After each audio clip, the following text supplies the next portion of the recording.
other side. You know I used to smoke too much. You know I used to drink too much. Take a ride in my car, and you can get me high, high, high.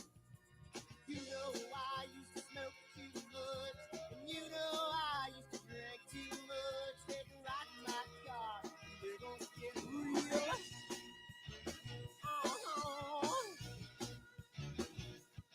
I'm feeling good, my little lady.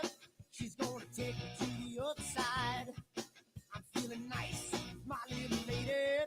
She's gonna keep me moving on. I'm gonna run till I drop to the break of dawn. Never gonna stop, she's gonna treat me right. I'm feeling good, my little lady. She's gonna take me to the other side. You know I used to smoke too much, and you know I used to drink too much. Take a ride in my car, and you can get me high, high, high. You know I used to smoke too much, and you know I used to drink too much. Take a ride in my car, and we're gonna get real. Come on, baby. Let's take a ride. I don't know where we're gonna go, but first, let's dance.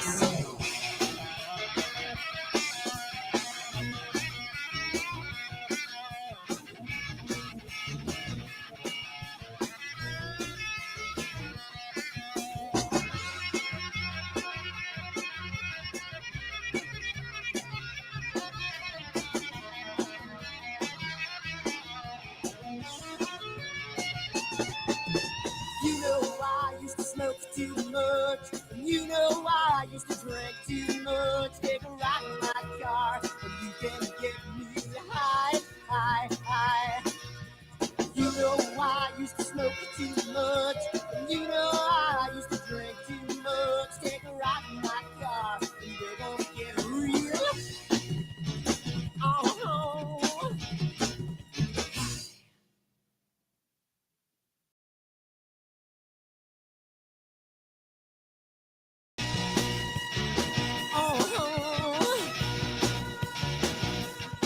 I'm feeling high, my little lady. I'm gonna take it to the other side. I'm feeling strong, my little lady. I'm gonna keep her moving on. I'm gonna run till I drop to the break of dawn.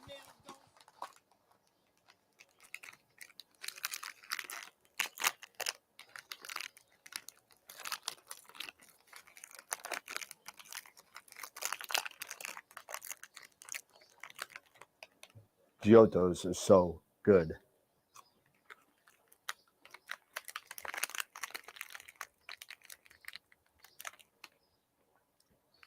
These chocolates are, wait, what? Chocolates?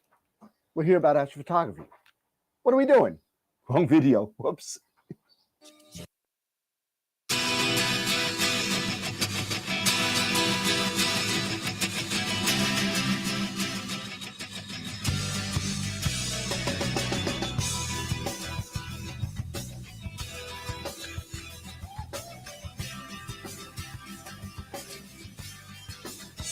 What have I done? Ooh, what have you seen? Early at night, got in the fight, in the candlelight.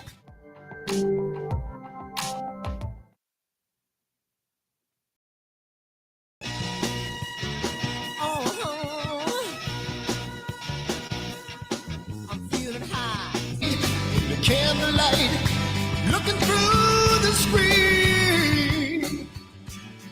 Now what have I done? What have you seen? You know there's no future left when a person has come in between.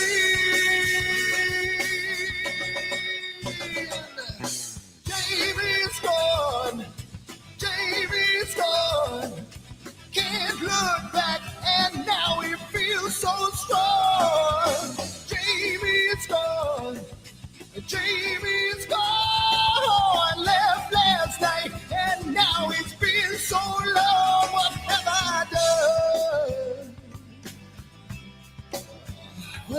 you see? There was nothing to say, took her away, and I feel the pain, made love in vain. Oh, oh, what have I done? What have you seen? She knows there's no future in love when a person has come in between. Jamie's gone, Jamie's gone. Can't look back, and now he feels so strong. Jamie's gone, Jamie's gone.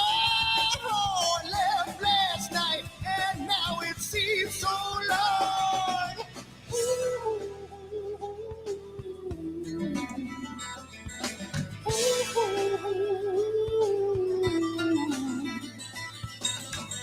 can hear these words I say when you're a million miles away. Yeah.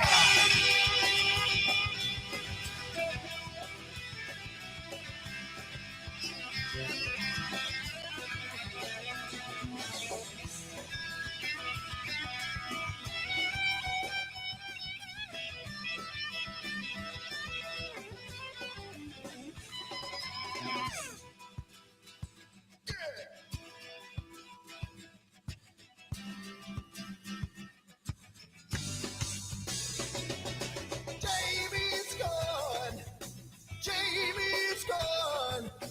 Can't look back, and now he feels so strong. Jamie's gone, Jamie's gone. Left last night, and now it seems so long. Jamie, come on, Jamie, yeah. And now you feel so strong. Jamie, come on, Jamie, yeah. Left last night, and now it seems so long. What the hell's wrong with my telescope now?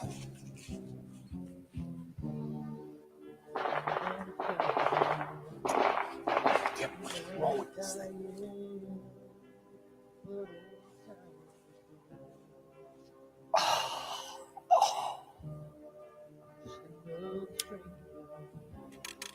The lost Lone Ranger, can I break this spell?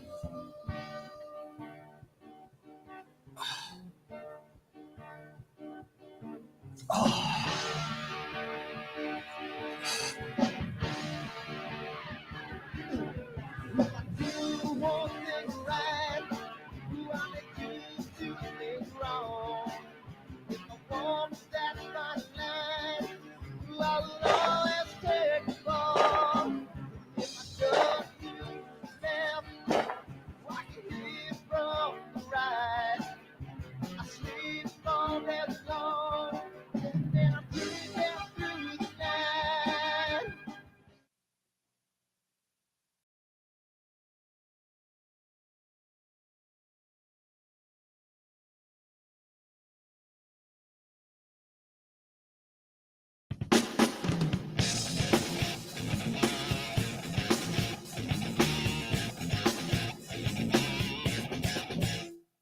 I've seen a lot of bankers, and I've seen a lot of cops. I've seen a lot of lawyers pull out all of the stops. I've seen a lot of children with their parents in their hands. I've felt a lot of women who refuse to understand. Well, I don't think I understand why we're making such a fuss. And I don't think I understand what's come of all of us. And I don't think I understand why we take the world for granted. I just want to get right back to Guitar Players Planet.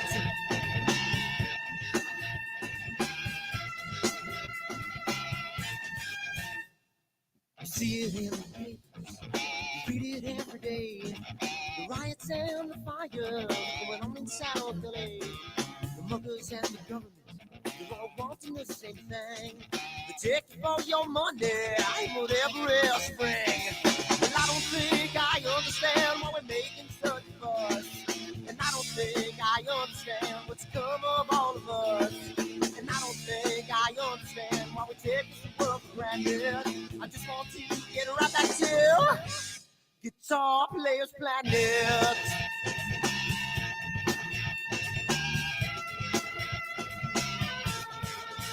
Take me.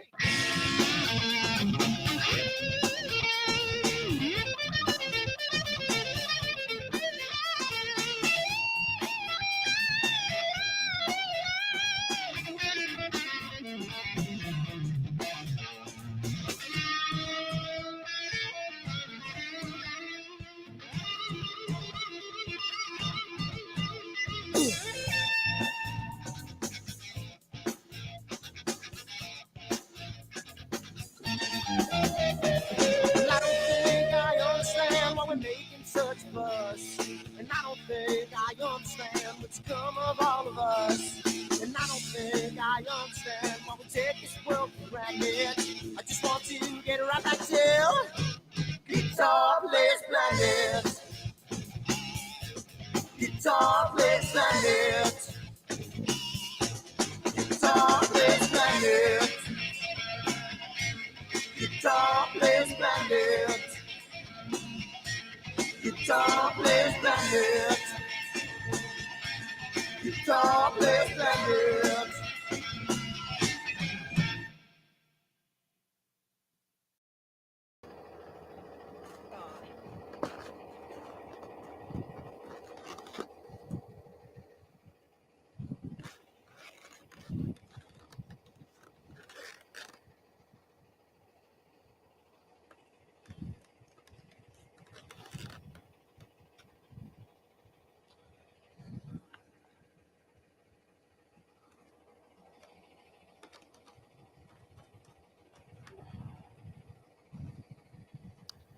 It's gotta mean something. It's gotta.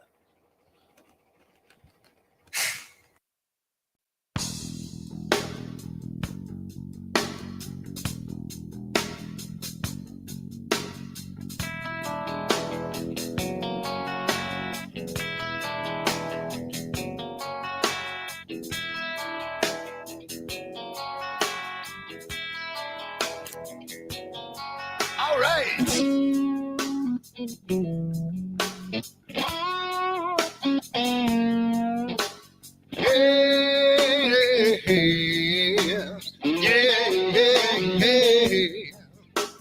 Where did my color go? Got your head in the sand. You can't be in control, using a powerful hand. I wanna be you, I wanna see you. Don't taste the kisses of hate. Don't try to tell me, don't try to sell me, don't try to say it's too late. You're gonna push me to the edge, back me in a corner, making me stand in your shoes. Push me to the edge, hide a little color, it's black and white and blue. Black and white and blue, yeah. All right.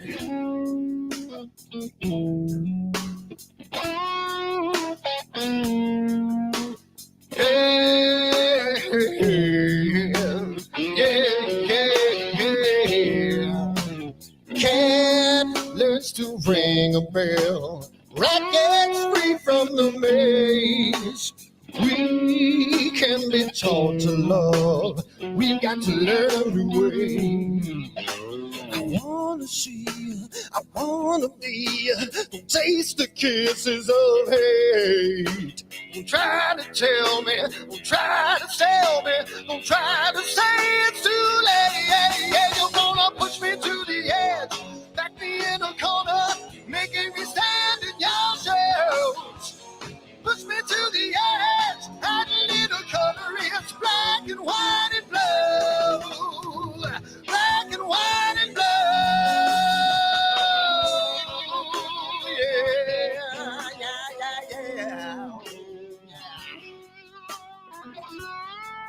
I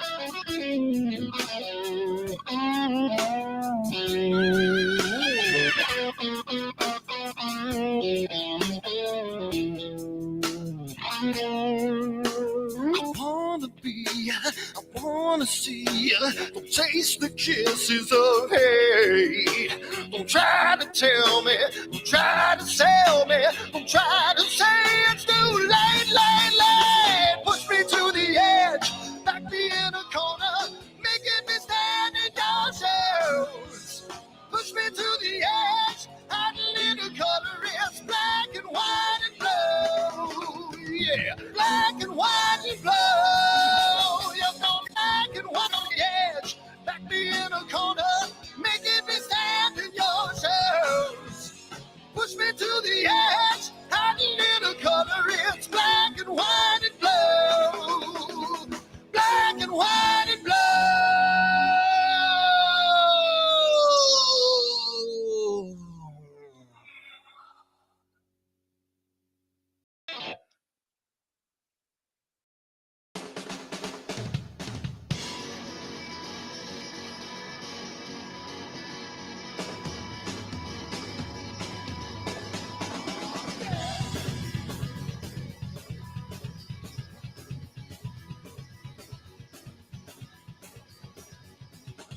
Another man come around today, gonna mess with my dream, gonna take it all away, take it all away. I'm just a boy with nothing to lose, got my head in the news, got a bad attitude, yeah, take it all away. So I play guitar.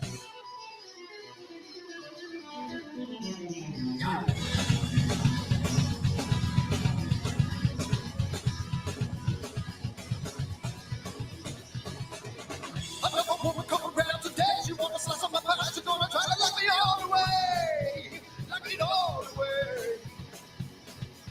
I'm just a boy with nothing to lose, got my head in the news, got my bad attitude, yeah.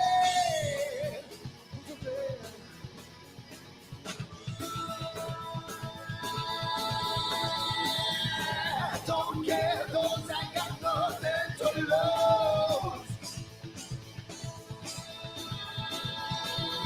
I don't care, 'cause I won't let them bring me down.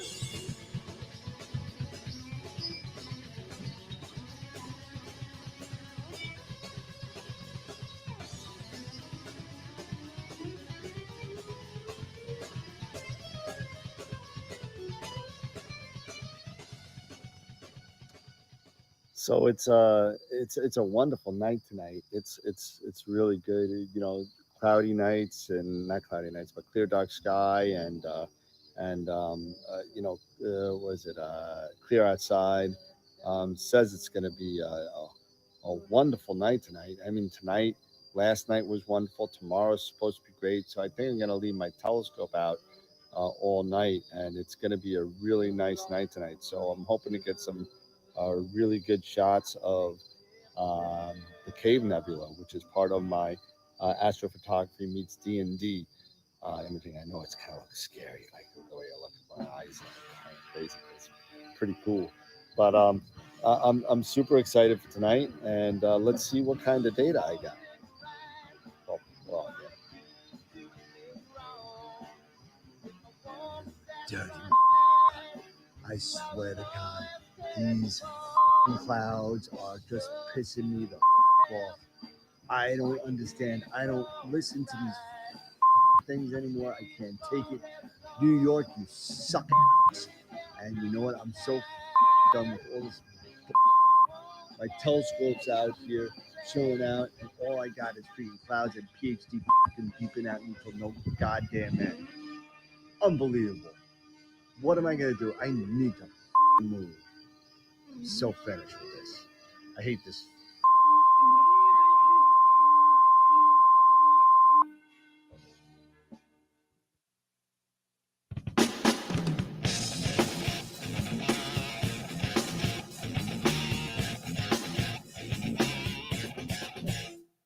I've seen a lot of bankers, and I've seen a lot of cops. I've seen a lot of lawyers pull out all the stops.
Check.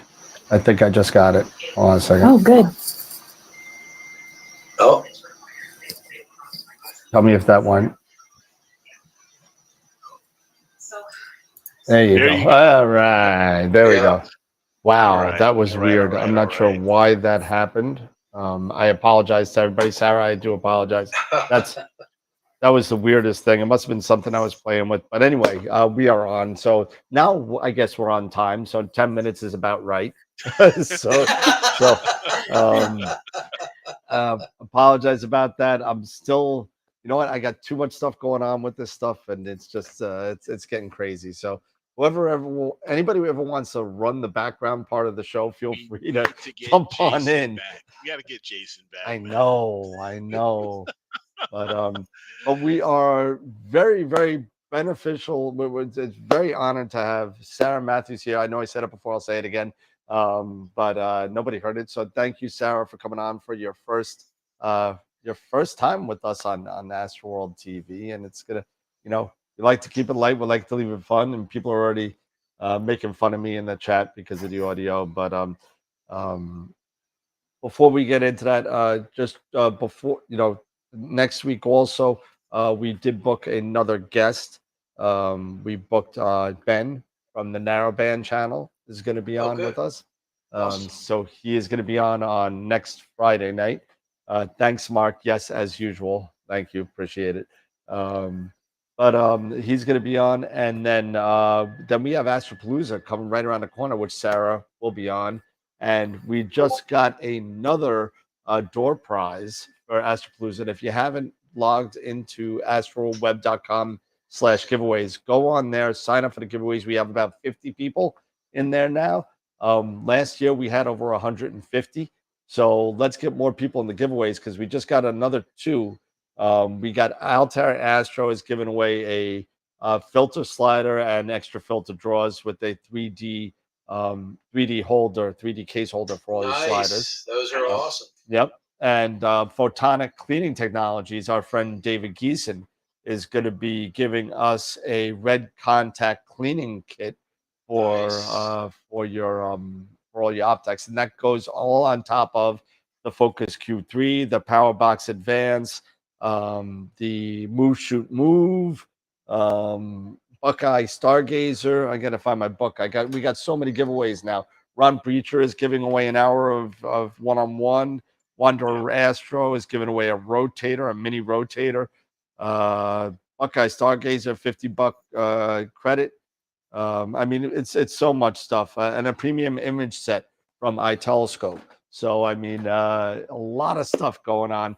Go sign up for the giveaways. Check us out at astroworldweb.com/giveaways. You can see all the list of all the people, including Sarah, and we'll get going. So with that being said, that's my spiel. And I usually shut up and let Eric talk a lot now. So welcome, Sarah. Welcome to the show. Thank you for coming on. Appreciate it. Yeah, thank you so much for having me. I've been, wanting to come on the show for a long time and just feel super honored. So thank you for the opportunity. Absolutely, absolutely. And before we get started, I would just like to also say to everybody, thank you for your continued support of our show and what you guys have been doing for us. We couldn't we've been doing this for 5 years. We couldn't do what we do without you guys' support. So don't forget, if you like what we're doing here, you like the show, don't forget to give a thumbs up, especially when you're on the replay and stuff like that. For you guys who don't watch us live, but you watch us maybe on the weekends on the replay, it really helps to help, to give us a thumbs up and stuff like that. I have not, because as you can see from my background, I am traveling. I'm in the South right now. I have not myself been able to work on the image of the week because of everything going on. We have, my wife and I have been house hunting, and I'm happy to say that we have just put an offer in on a house and it's been accepted. So we're really excited. And for me, and as far as my fellow astrophotographers, Portal 4, we're going down another portal. So it's gonna be awesome, so really looking forward to it. But but Sarah, thank you so much for joining, and I'm gonna let you go ahead and talk instead of me yapping here. So first off, again, welcome. And and if you have a presentation, that's great. If you No, want to share that, just talking. or if not, we're just talking. So first off, of course, how did give us your background, as far as maybe your origin story and getting into astrophotography and everything. Sure. Yeah. And yeah, thank you so much again. And congrats on the house. It's a big deal. So, well, my origin story of astrophotography. Well, I mean, I think like many of us, I've always been interested in space. I've kind of always just been a very existential person, and space is kind of like this, I don't know, like this kind of manifestation of a lot of the questions that I always had as a kid. Like, why are we here? How long has this all been around? How long will it be here? And then, of course, just kind of growing up in the age of Hubble and all the images, and yeah, just this whole philosophy of kind of humanity and trying to understand why we're here, and then also just my love for art and then the technical side of things. So I think I really started getting more into astrophotography probably around 2019, but I didn't really like actually take an image probably for like a year. But because just like thinking about it and just kind of trying to acquire all this knowledge, it was a big undertaking. But yeah, I guess I've been into it more seriously in the last 4 to 5 years. And then professionally, I've worked in the space industry for a while, kind of working with like distributed systems with satellites. And so I definitely have a big love for just all things space, and astrophotography is kind of like this really great culmination of the technical and the art. So it was just like this perfect fit. So yeah, that's kind of my origin story. I wish I had like a cooler story like Batman or something, but that's it. That's about it. You started in 19, but you didn't really do anything, just learning, like a lot of us do. It's a very big learning process. What was your first image? My first image was, oh, sorry. No, go ahead. So what was your first image? It was just of a star field with a bunch of clouds, and I was just like testing out my mirrorless camera, and I was like, wow, like this is so cool. And but my actual like real first deep space object image was of the Orion Nebula, of course. And I still to this day can't get over seeing Orion on the back of a camera. Just like it really is like the first time every time you see it, it just amazing. I was just like, how is this? I mean, like I understand the physics, but even then it still just like blows my mind. So yeah, the Orion Nebula was like, I guess, my first official DSO. And I've actually really never imaged it since. I don't know why, but no, I mean, like I guess I have imaged it in some ways, but like I've never actually completed an image because I don't know. But yeah, that's about it. What were you using? What was the rig that you used when you took that image? Yeah, it was a 135 Rokinon with a Canon EOS RAW and just a star tracker. And so just getting the star tracker puller aligned was a challenge. It's a very humbling experience, I think, in and of itself. But then with glasses on, it's like just so awkward. It's just like so awkward. I feel your pain. Yeah, I think we all do. My ancestors, right? All of us. Yeah. So, finding just finding new means of polar alignment was pretty transformational for me. But no, for me it was back. For me personally, it was backbreaking. Literally backbreaking. You're older. Well, with the EQ6. Oh yeah, it's like you're bending older, way over. Yeah, you're bending way down. Doing a Schmidt with my ABX, with my ABX, and then I'm looking through this thing, and it's just like I think I'm seeing something. Then I get the red light out and trying to make things out. Yeah. Like, oh my God.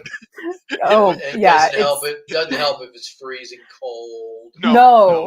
You're like, oh, come on, can we get this? Hurry up. Yes, exactly. Like, does it really It's like, have to be that perfect? It's like, oh my God, I'm finally polar lined. Well, it's 11 o'clock now. It's time to go to bed. So Right. It is, yeah. It was nuts. And then you're like, I was like, okay, my feet, my jeans are all wet from the snow. Okay, from my knees and everything. And then it gets to a point where you're like, there's got to be a better way. And I said, I'm not going to do this again. And there was. And then I called think, like, Starfront. it was like 2 days later. It's like 2 days later. I bought Sharp Cap.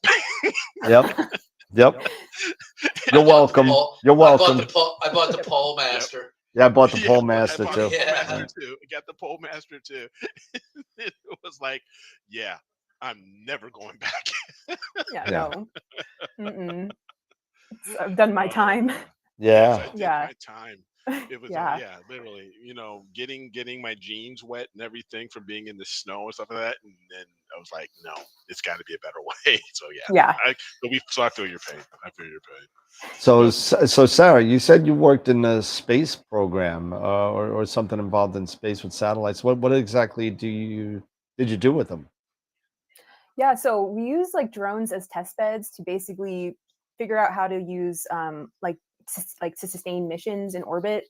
So rather than using like really large satellites, like how can you use like low Earth orbiting smaller satellites or sometimes NEO satellites to like keep a mission going? So using like distributed networking between these satellites.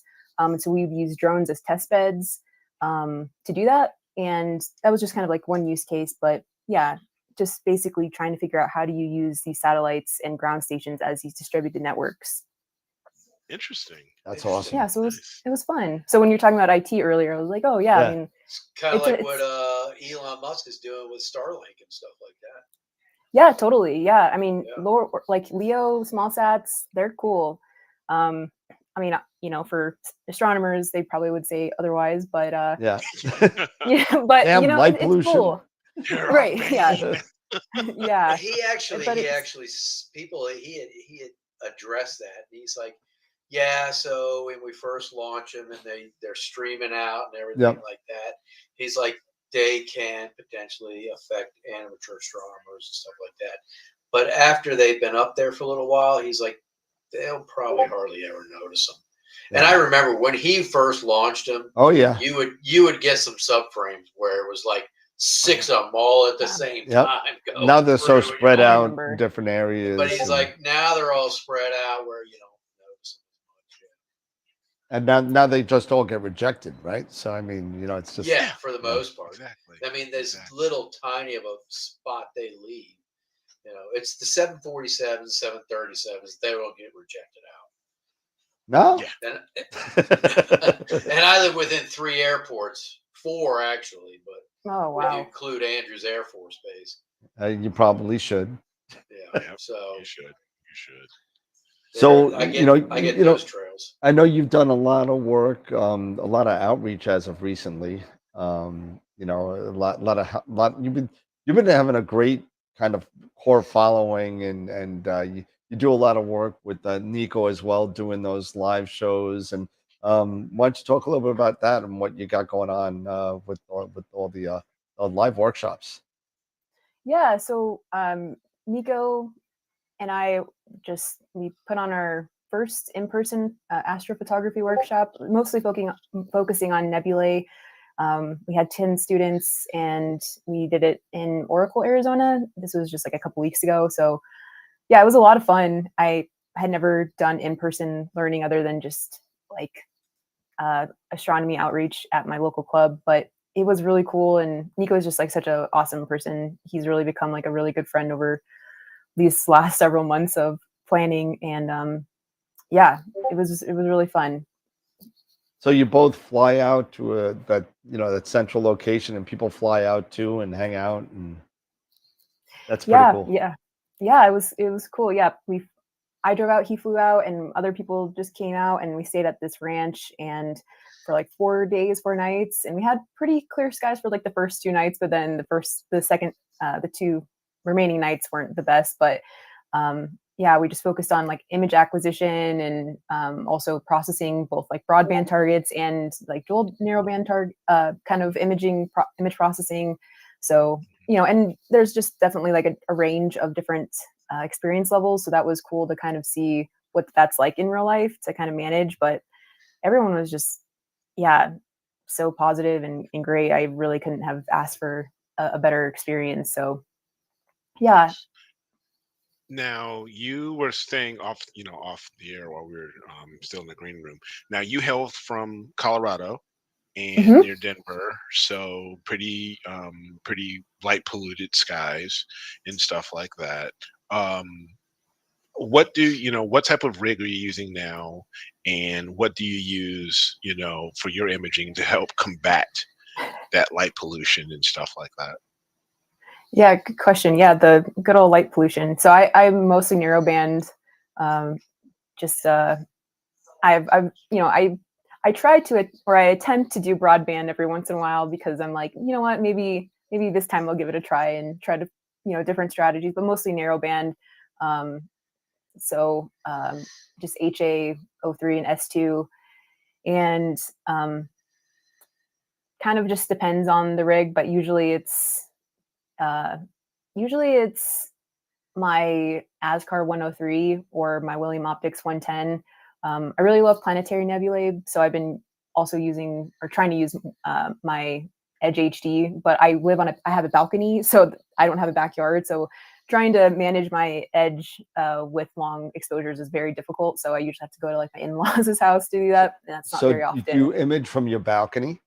I do, yeah. And there's a highway and 3 train tracks right next to it. So yeah, it is. Is this like a queeve kind of balcony, or is this like it's even smaller? Oh my goodness! It's wood. Yeah. So you're literally like one side you're not even getting at all. Exactly. I can only see the west and the south and a little bit of the north. So at least you got the west and the south. That's good. Yeah. So when everybody's like imaging Orion, I'm just like, oh, like I have to wait until like the end. You gotta wait till February. Yeah, no, quite literally, and that's where I'm like, hey, look at my picture, and everyone's like, I've already seen like so many of those. I'm like, okay. By the time you put one up, yeah, but you know what? Terrible. At least I have a house. But yeah, what do you guys usually use?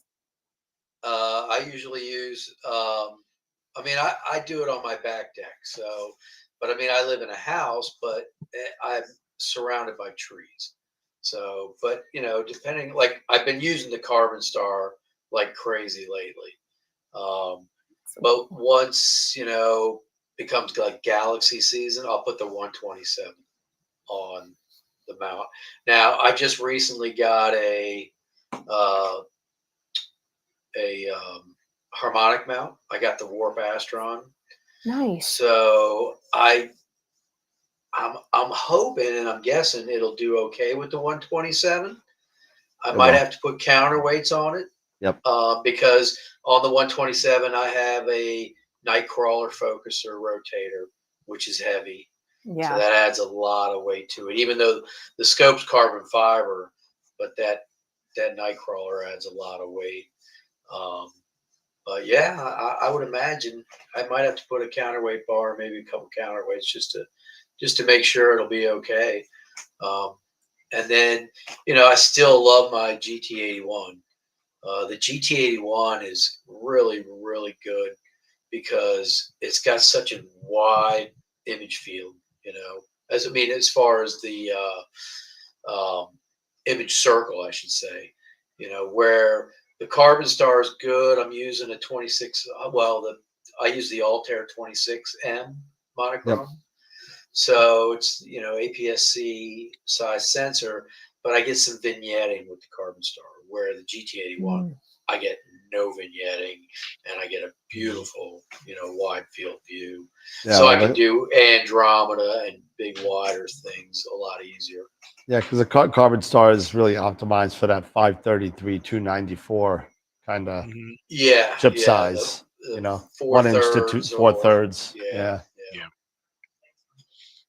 But for me, Eric, go ahead. No, yeah, for me, like I was saying earlier, I have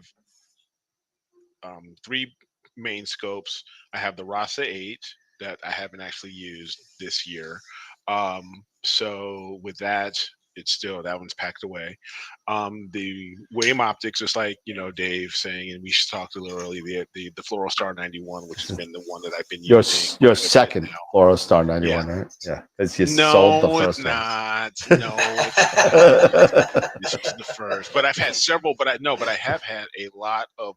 I've had at least 3 William Optics scopes. Maybe this is my 4th. I sold the other 2. I had a GT91. I had the Red Cat. The white. It was the white one. The white Cat 51. White Cat, yeah. And the Zenith Star 126 doublet. I sold all 3 of those. And then now I've got the FLT 91, and I have the Edge 8, the Edge HD 8-inch, and Dan likes to remind me every once in a while that he's got the 9 1/4, and he just wants to rub that in. He rubs it in, yeah. He rubs it in. Yeah, it's Like getting that. a lot of use. It's obviously getting a lot of use. It's waiting for Yeah. Galaxy season. That's what it's doing. Whatever. Is that what it is? Whatever. It's waiting for It's right under my desk. I just got to put a focuser on it, and then it'll be out there. I'll put. I can get a lot of use out of that right now, bro. But No, you can't. You don't even have a house, man. What are you talking about? Portal 4, baby, Portal 4. But That's for you. And I've got that. Yeah, no, thank you guys. And then that all sits on my Ioptron CEM60. So I'll alternate them and stuff like that. So, and I've got the 2600 mono.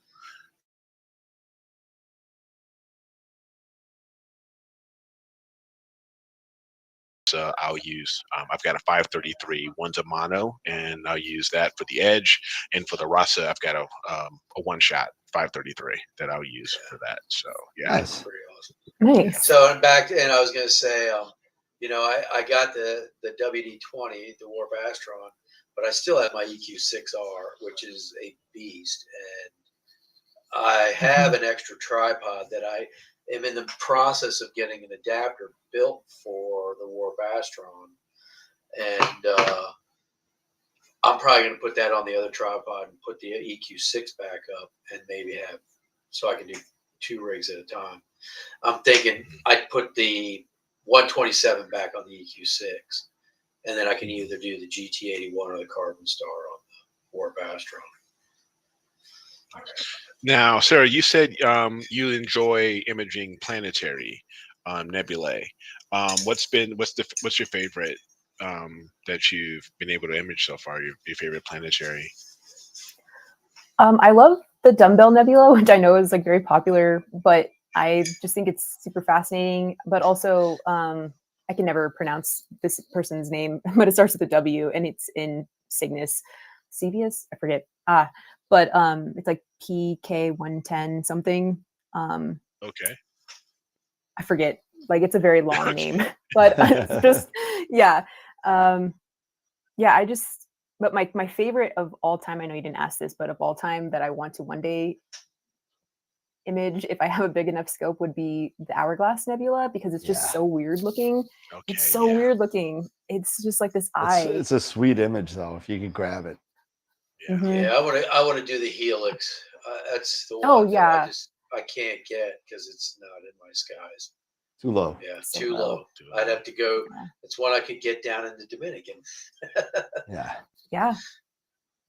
Yeah. So Okay. what do you guys like to image?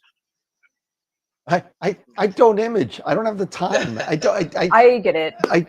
I wish I got all these scopes. I got all the toys. I got the Carbon Star. I got the 9 1/4. I got the FRA 400. I have my Red Cat, and I have my Astrophysics 130. Yeah. So, and not to mention my Obsession 18-inch, which I still have as well. So I have all these scopes. By the time I get to set up, I'm ready for bed. I'm just, put on Judge Judy, give me a glass of wine, and just crash, and that's it. That's it. But although I did do some imaging, as literally, I do a lot of outreach too with some people that are local that I do a lot with, and some people actually have me go out with them to the beach and show them how to image, and I do. And I brought up my FRA 400 and my Pegasus and whatever to the beach, and I said, you know what, I'm going to throw in the 4 nanometer dual band, just do the Veil Nebula and see, and the filter Came out performs great. so well. Oh my god, it looked great. That I just want to get more data on it and put, it was what, 90 minutes, I think. Yeah. And it came out awesome. So I'm like, what if I got 900 minutes out of it and, and put it together? So that's what, unfortunately, it's a little late in the season for that. So it's going to have to wait till next year. But the filter performed very well in my crap skies. And it's a 4 nanometer filter, which is nice. So. Wow. Yeah, those narrowband filters, it's truly amazing to make it possible. I think my dog's whining. No, Yeah. he gave up. And these narrowband filters are getting tighter and tighter. Yep. As far as their band passes, and it's making things so much better for people who are in light polluted skies, or who really just want to make sure that they're restricting as much of that stray, like say LED light or anything else that's out there. And the cameras are getting more and more sensitive. Better, absolutely. QE and well depths are amazing now. So, I saw a question go by for Sarah. What's your take on short versus long exposures from Swiftwater Instructor? Yeah, good question. I think short exposures are really great for getting that resolution that you're looking for, especially with something like a planetary nebula where, there are just these very, very fine details. I mean, obviously there are fine details in anything, but especially something like a planetary nebula.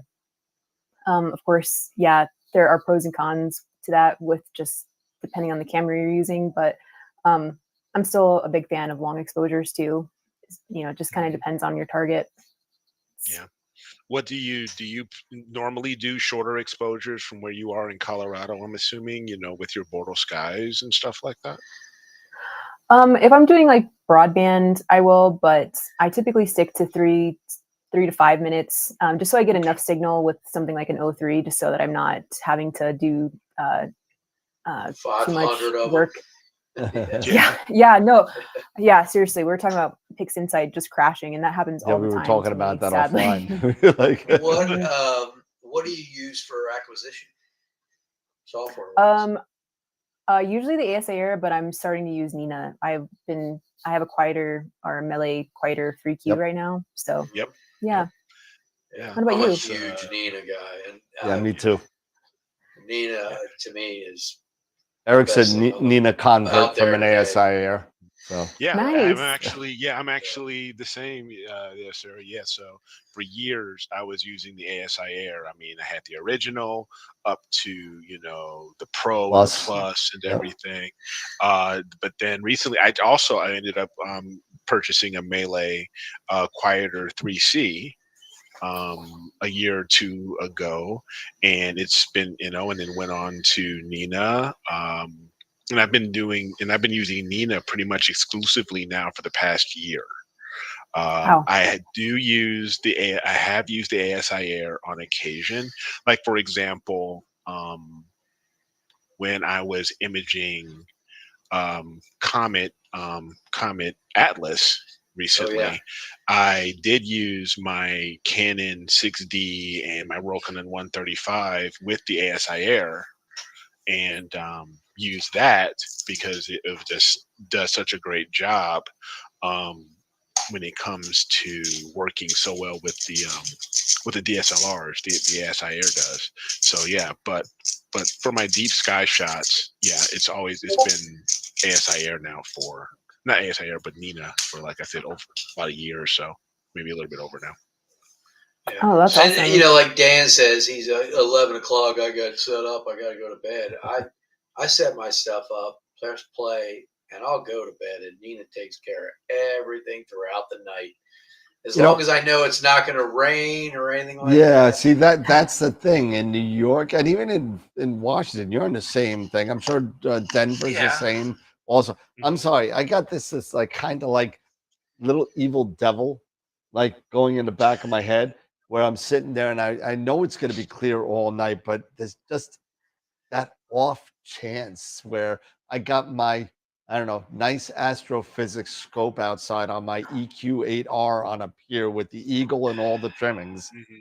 That So do I. so So do I.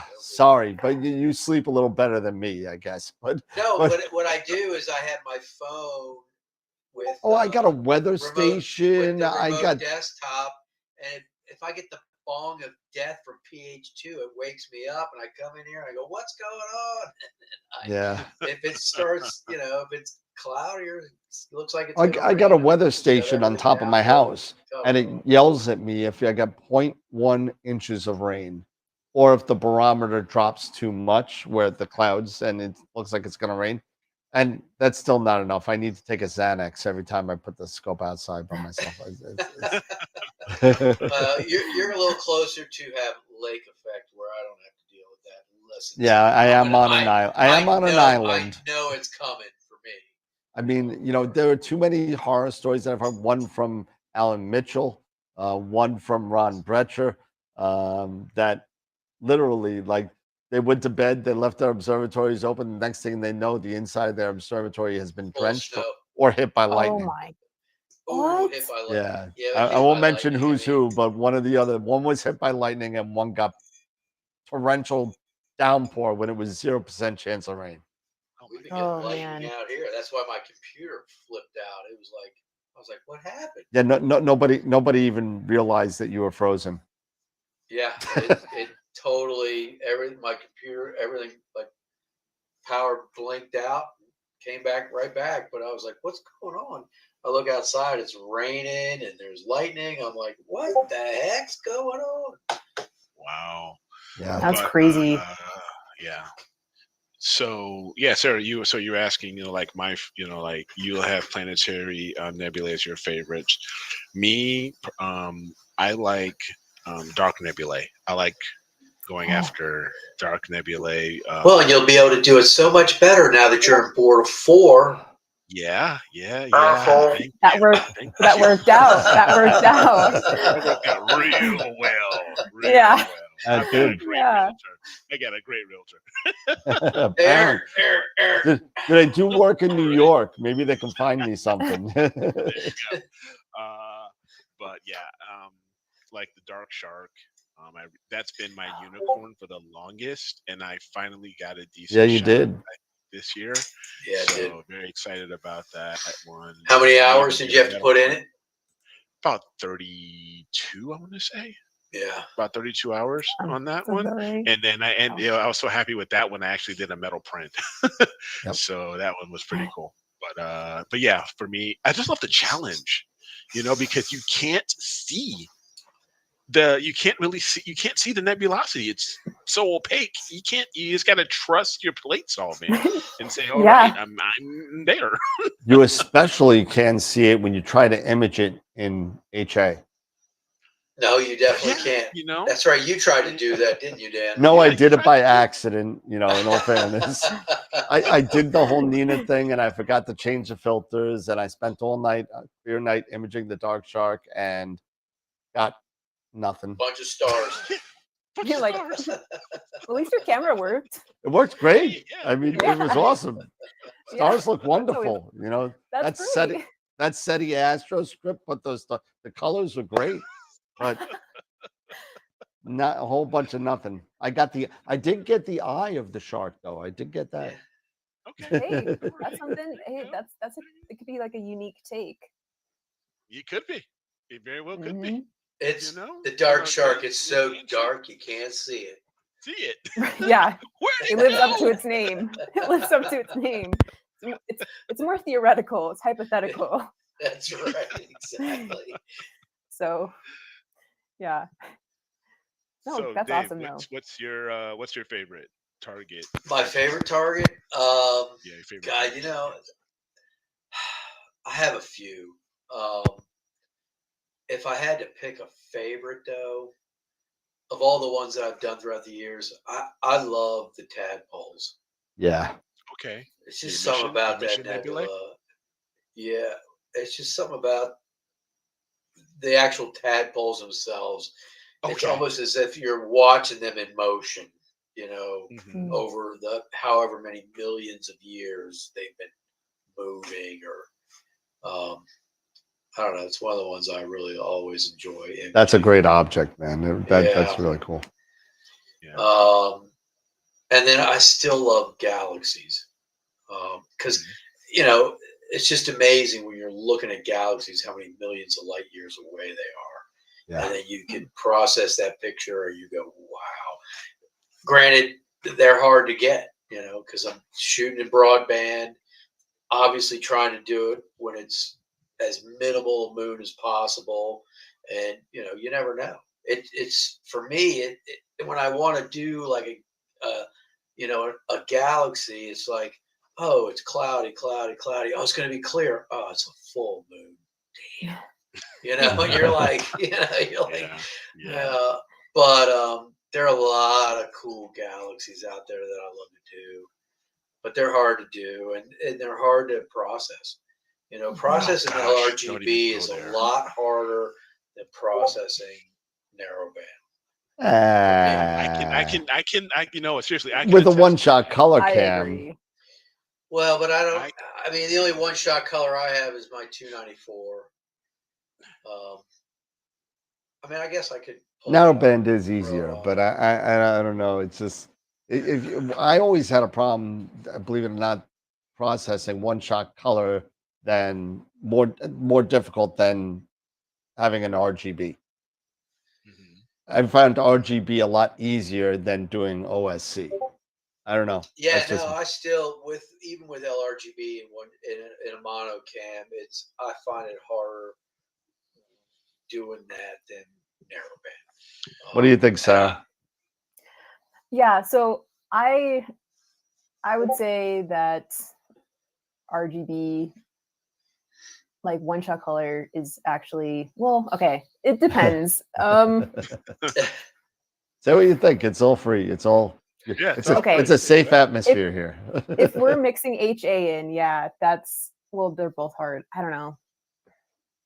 Oh my god. It gets tricky with HA, but I mean there are ways you can do it. It's just I found that with RGB with a mono cam, even though you're putting the channels together and everything like that, you still end up with a blotchiness in the background of that RGB noise, and it's just kind of where you don't get that with the narrowband.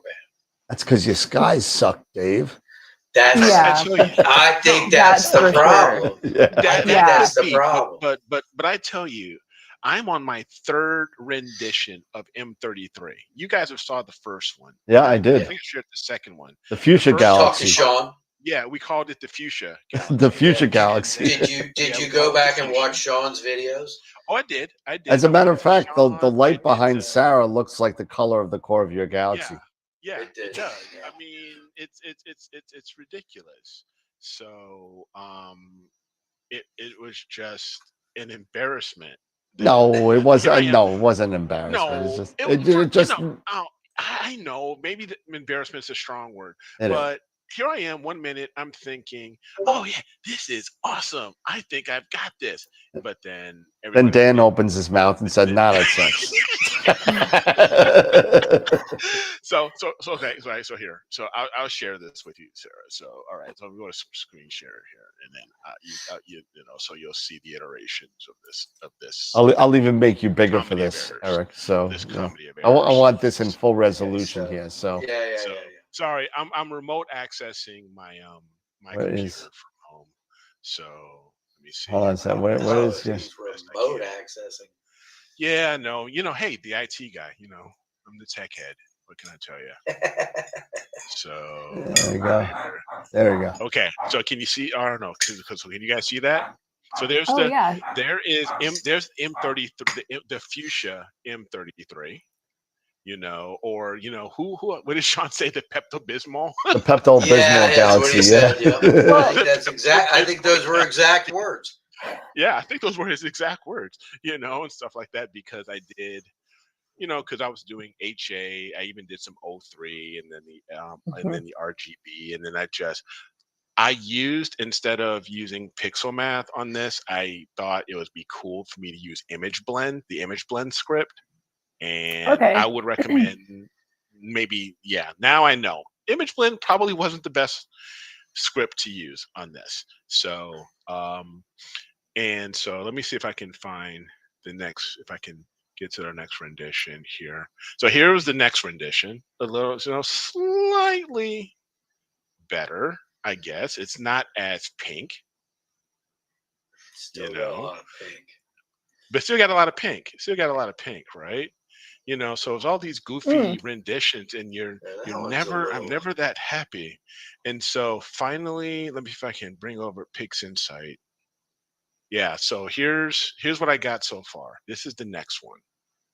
And if I can, I don't know if I can and I don't know if I can bring this in or not. So you can zoom in. But if I can, I will. So let me see. It's so much harder to do this remotely. If you can't, I can. Yeah. So here on this one, maybe if even I go back to the other image, because this is a better shot. Here's a better shot of it. So if I maximize this one, Don't do it while I'm doing it. There you go. So here's this one. And that's the latest one I've got.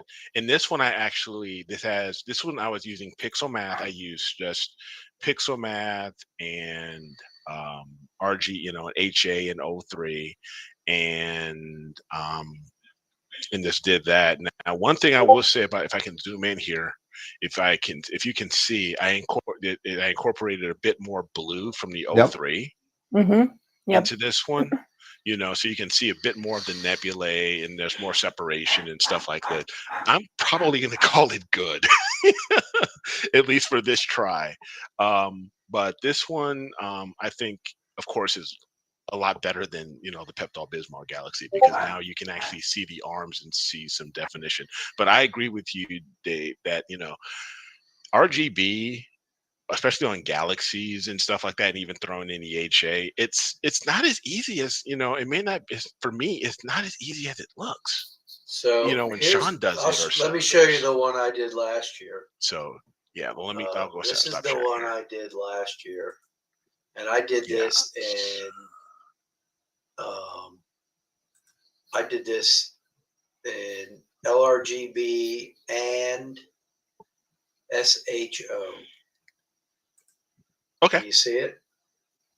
Not yet. No, I think Dan needs to share it. Yeah. Let me see. Let's switch over to. Yeah, it's not on YouTube yet either. No, he hasn't shared his screen yet. I'm trying. You haven't shared your screen yet. Oh, there we go. Okay. There we go. There you go. All right. So that's in LRGB and SHO. Okay. So you can see all the nebulas all the way around the whole galaxy. And I tried to pull them out as best I could without overblowing everything. Right. But that's all 3 narrowband channels and LRGB. Okay. Yeah, there's just a lot of dynamic range you're trying to balance out amidst all the different just wavelengths of light. It's just a lot to try to control for, I think, is the issue. No, but it looks great, and I love that you added the S in there. I think that's really cool. It really adds dimension to the HA for sure. That you don't really see a lot. You can actually see the different boundaries of the S and the H. And I made the H more of a yellow, made the S more of a red. Yeah, it came out pretty good. That's a nice one. I was happy with it, even though I didn't win anything with it.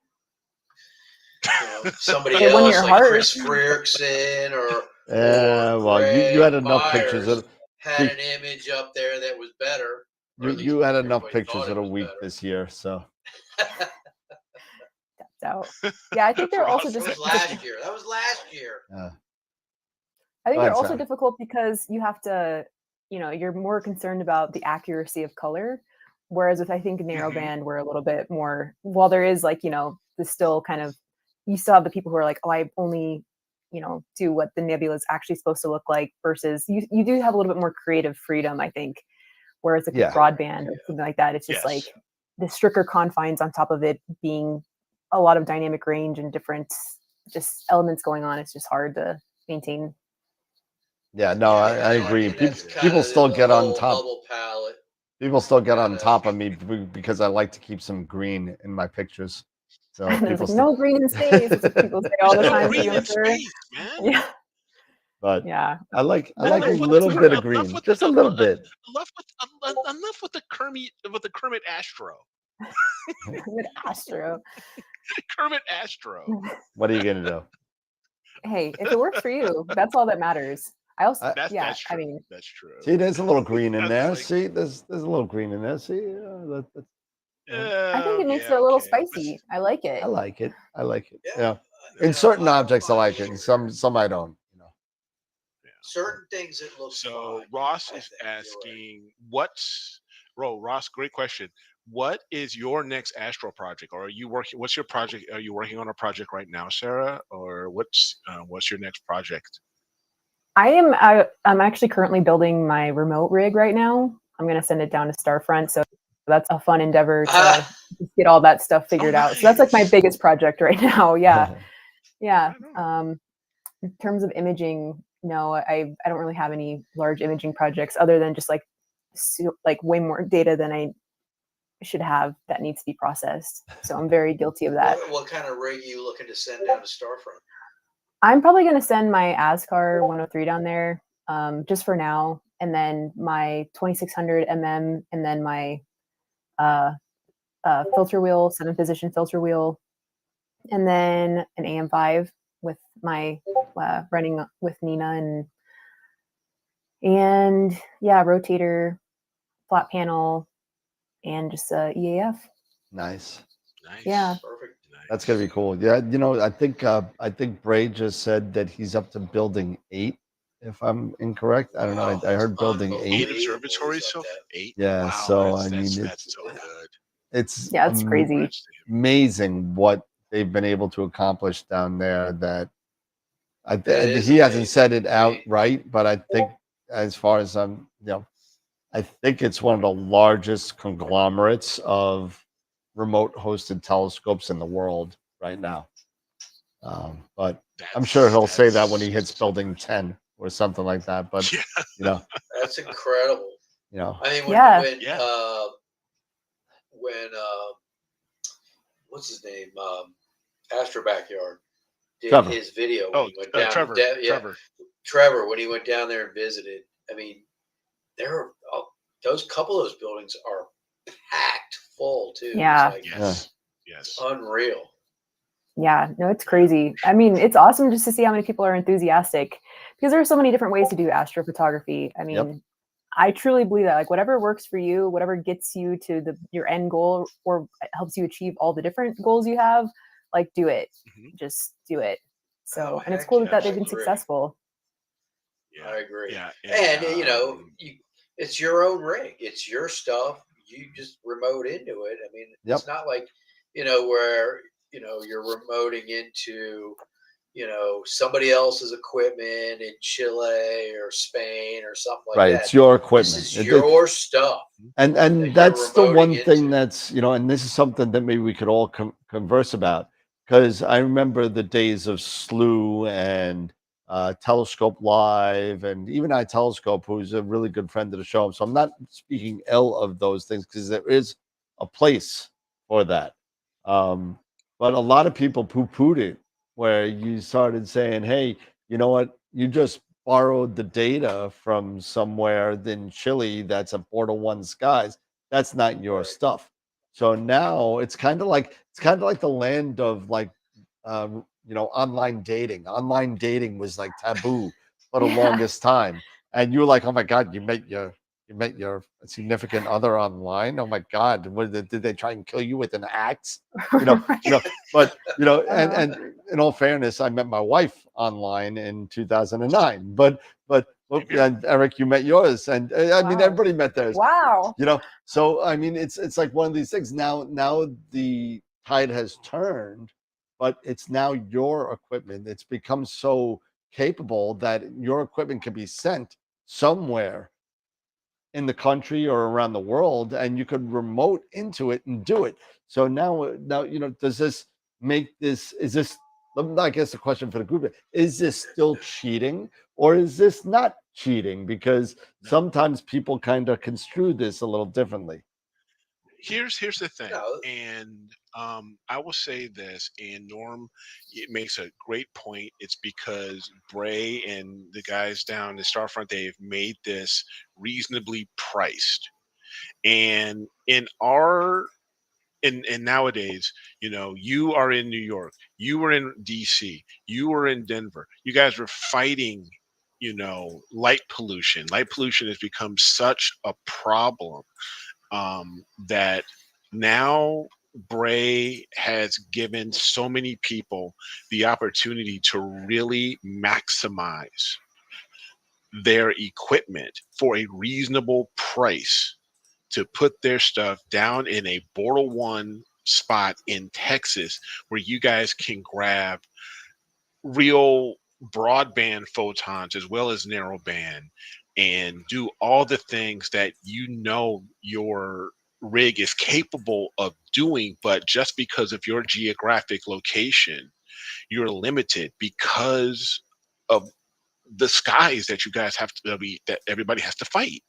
So I do not think it's cheating. I think it is very advantageous, to take it, to have this opportunity.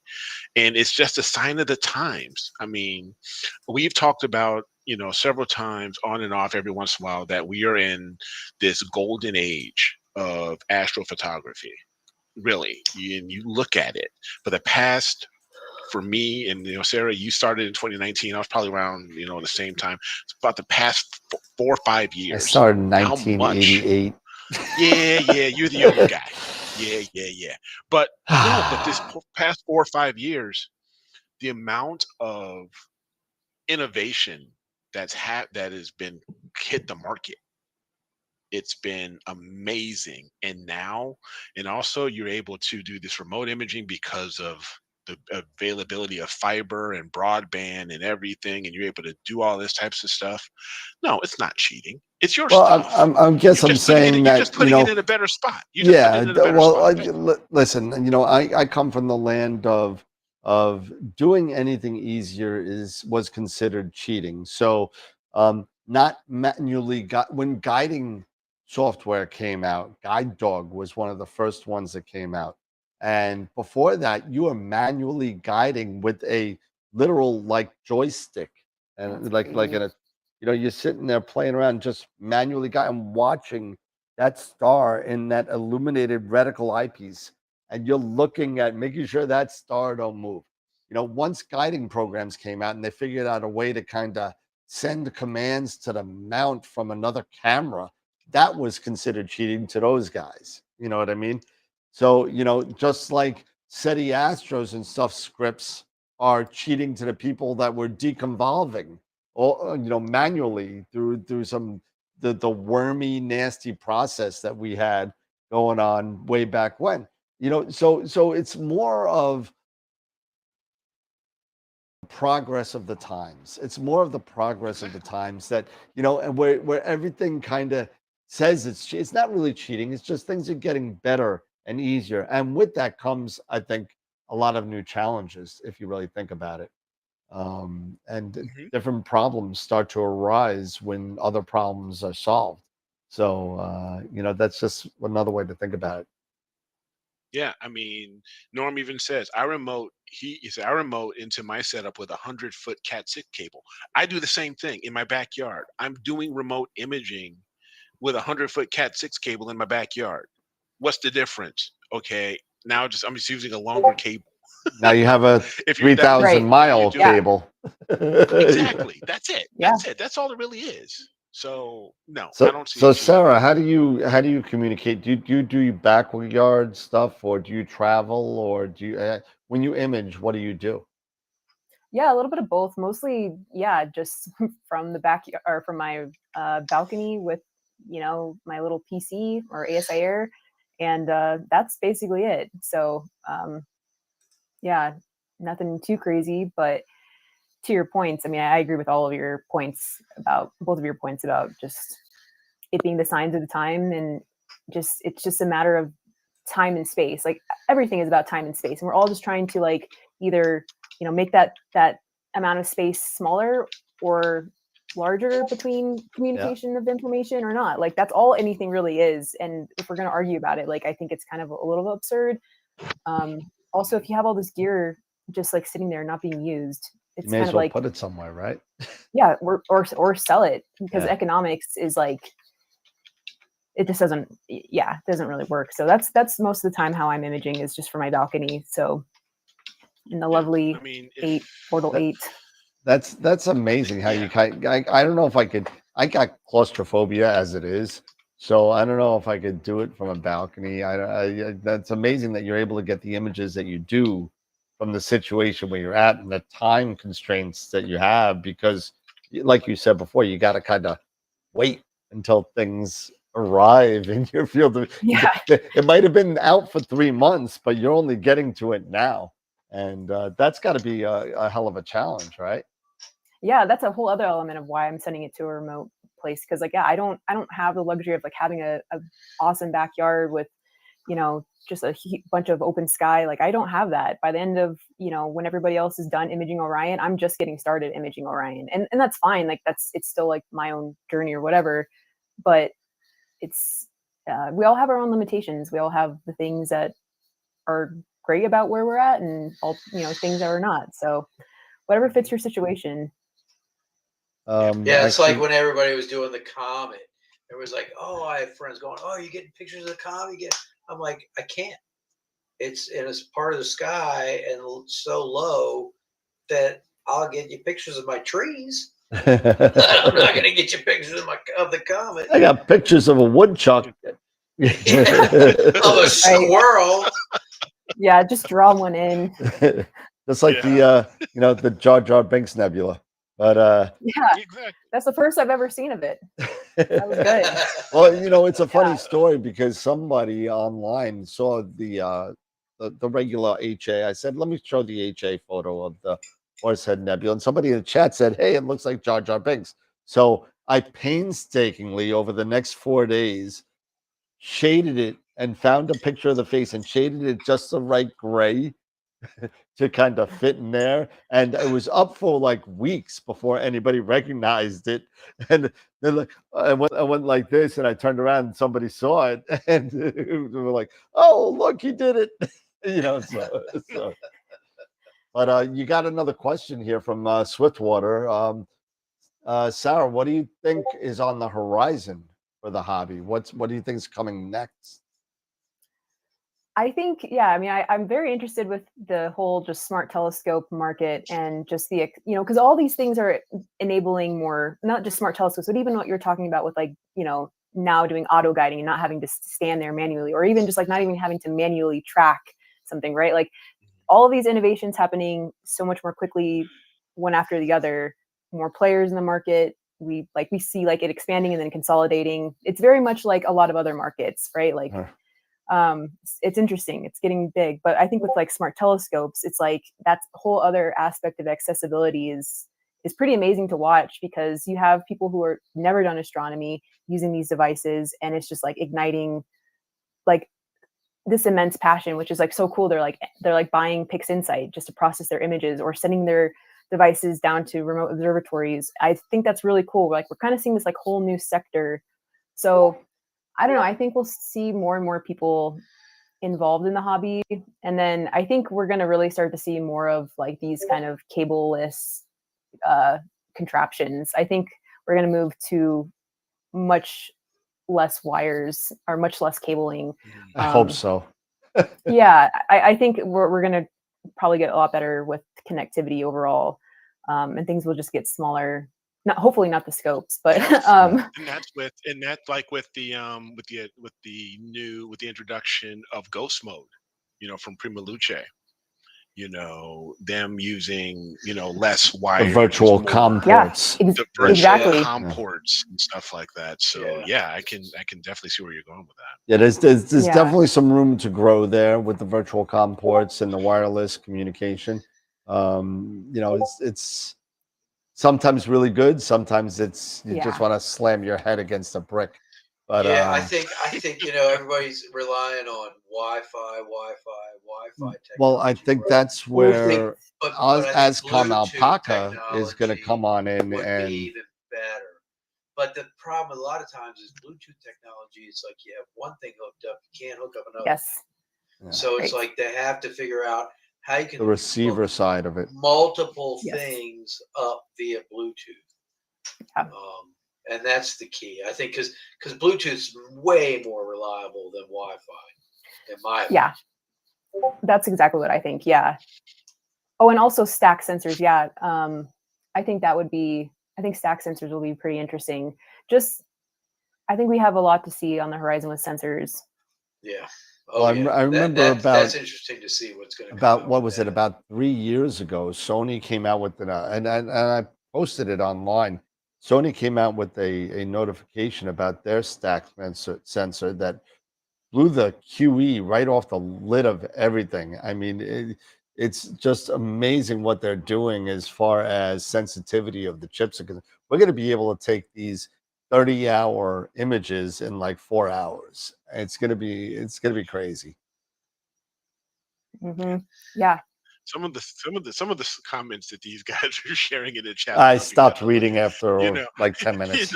Like when Sarah made was sharing, like with these smart telescopes and how they're really introducing, more and more people to astronomy. I mean, Ross is saying, yes, a gateway drug. And then Tom It is a gateway drug. Yeah, I gave up heroin. Yeah. It is. Sure Because, because Tom said I gave up heroin for astrophotography. Thought it'd be cheaper. Why was I wrong? Yeah. I mean, but it is, get your kids these into astrophotography. They'll never have the money for drugs or alcohol. Yeah. So alcohol.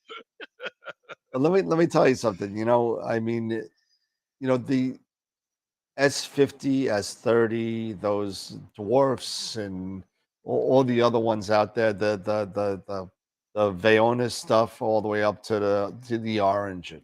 Yeah, the Origin. Yeah. All the these Origin things. is the Celestron one, right? Origin's the Celestron, Yeah. the Rasa with the really That costs an arm and a leg. Yeah, but the chip is just horrible. But anyway, it was, but I mean, all these things are you can get really good results out of some of them. But just remember what you're paying for. If you're paying $500, you're not going to get, what a Rasa or a 9 1/4 or a decent premium refractor is going to get you. Through software. But the whole thing is you're paying $500 exactly for the ability to take the pictures, track the night sky, and travel. Like that, and travel. But yeah, like you said, you're not going to get the same. You're not going to get the same bang for your buck as if you were, you had an equatorial mount and you had a small refractor and you had an astronomy camera. And granted, it's going to cost you a lot more, but your pictures are going to be so much better. Absolutely. Yeah. Mm-hmm. Yeah, for sure. But I will say, because of these smart telescopes, of the S50, the S30, the dwarfs, more and more people are getting involved with the science and the hobby. That's the astronomy. Yep. And getting more people interested. More people involved. Yep. That's it. And hopefully, with more people getting interested, it's a long shot, but if maybe more and more people are getting interested, that will give notice for making some real changes how we deal with, like I've been talking about, with light pollution and stuff. Yes, 100%. Exactly. Yeah. Exactly. So hopefully, these things will take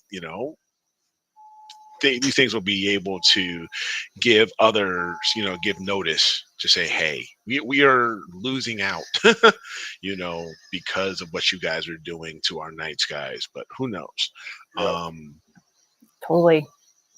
Yeah. I mean, just the whole aspect of light pollution. I mean, our ancestors up until like the last 100 years, like, or even less time, like they saw the night sky. That was a fundamental part of like how we existed and what we talked about, like what we did. We looked up, and now we don't do that. But the fact that we're now like, with these smart telescopes being able to do that more and more, who knows what in the aggregate of the next 50 years that could be. And I'm not saying that's like one point, that's like the only point that's going to get people interested, but it can certainly be a pretty amazing avenue. And not just, Absolutely. for us, but also for animals. I think that's hugely important Yeah. because animals suffer tremendously because of light pollution. Yeah, they do. Yep, it's It's exactly really right. unfortunate. It is. And, we have to remember, we're just like them. We're Yes, animals. we are. Just as much. That's true. Yep, Yeah. we are. Makes us just as much, if not worse sometimes. But Yep. So you're going to be sending a rig down down to Brave Falls, and into Starfront. What do you think your first target would you like to go after? In those borderline guys when you get it down there. Yeah, I've been thinking M42. about this. Yeah, because the first time I ever imaged M42, like, I was like just starting out, and I think that would be a really cool target to do. It'd be like a good, it's your first. It's like a great first target just if you're just starting out. But I think it'd be like a great, christening of like, hey, this is the first one to go after. But we'll see. I've kind of intentionally left it up in the air just to kind of keep my options open. But yeah, if you have any recommendations, let me know. There's a lot more than, because you're so much further down in latitude than I've ever been. So M42 is going to be almost overhead. I mean, it's going to be pretty high. And even you'll be able to do RGB, so ROW is Yeah. going to be much more available. Yes. everything. The blue horse head, stuff like that's just going to be so much more. Then you're going to send them down a Rokinon 135 just to get the, Yeah. these, you're going to have a little locker. It's going to be like the Sarah Mass locker. And I would love that. Pull this one out, throw this on. I would love that because, just otherwise right now I'm just planning on doing a bunch of mosaics because I'm like, okay, well, I could send something with a long focal length so I could at least get some reach, but then I'll just have to do mosaics, or I do a shorter focal length and, not be able to get longer focal length targets. So I compromised on saying, okay, I'll keep the longer focal length and just commit to doing panels. Yeah. Yep. Have you done many mosaics there in Colorado or no? Nope. That's good because there was a question on there that said, have you ever done any mosaics and how long did you do them for? And so I guess the answer would be 0. 0 TBD. So waiting for Starfront to figure that out. So just from light pollution, I was always like intimidated to do them because like just the gradients being a big pain in the butt. I was just like, I was already imagining, and plus I have like Denver, like downtown Denver, like right next to me, and I was just like, man, it's just not going to be fun trying to get that. So that's kind of why I've been holding off on doing mosaics. Yeah, to get your panels lined up right and everything. Although SETI Astro's got some great scripts that are killing gradients and stuff. It's unbelievable what he's doing. He's just like popping them out. Yeah. Like all the time. I mean, it's like, I'm like, what? It's like, oh my For free. Free. For free. I'd pay 20 bucks. Too. I pay 20. I pay Russell pay him Cronin every month because I was so impressed. I donate once a month to him. Yeah, so. I don't blame you. I've donated to Frank because he is unbelievable. He's doing some great work, and so I had no problem sending a few dollars his way because he deserves it. I agree. He absolutely deserves it. Because I'm sure as hell ain't doing his job. In my line of work, is you have people that are good with tools, he is good with coding. Yes. He knows what he's doing. Yep. Yeah. Mhm. His scripts are amazing. Yeah. So now that you're going to be down, you're going to have a rig here, in Texas. Do you think you'll also maybe venture at some point to do some other type of remote imaging? Have you any interest like in the Southern Hemisphere, maybe doing some of that eye telescope type stuff or anything like that? I've always wanted to. And maybe it's because I've just been in the Northern Hemisphere and I'm used to the targets, even though they are beautiful. That large Magellanic Cloud, the small Magellanic Cloud, they have such like Carina. Yeah.